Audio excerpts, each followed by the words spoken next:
अस्सलामुअलैकुम। मुस्तफा फाउंडेशन और आज़ान इंस्टीट्यूट के मुश्तरका ताउन के साथ सैलाब से मुतासरा जलालपुर के लोगों के लिए तहाइफ की और जरूरियात जिंदगी की एक बहुत बड़ी खेप तैयार की गई है, जो कि आपके सामने है। मैं आपको दिखाता चलूं, यहाँ पे आपको खेमे नजर आ रहे हैं जो उनके लिए अभी गाड़ी लोड होने लगी है। इंशाल्लाह उसमें हम लोड करवाने वाले हैं। ये खेमे हैं कि जिनके नीचे वो मौसम की शिद्दत से महफूज रह सकते हैं। ये आपको सिलेंडर नजर आ रहे हैं, ये बहुत बड़ी तादाद में सिलेंडर उनको दिए जा रहे हैं। उस जानिब बच्चों के लिए जूते मौजूद हैं, बच्चों के कपड़े मौजूद हैं जो उनको दिए जा रहे हैं। दूध मौजूद है, बिस्तर मौजूद हैं। इसके अलावा राशन है, चावल है और आटा है वो मौजूद है।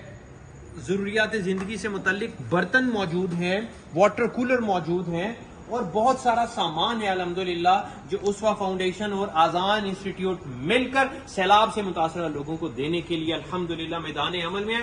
अल्लाह ताला इन इदारों की इन काविशों को कबूल फरमाए और तोशा आखिरत बनाए। आप सबका भी बहुत शुक्रिया और दुआओं की दरखास्त है।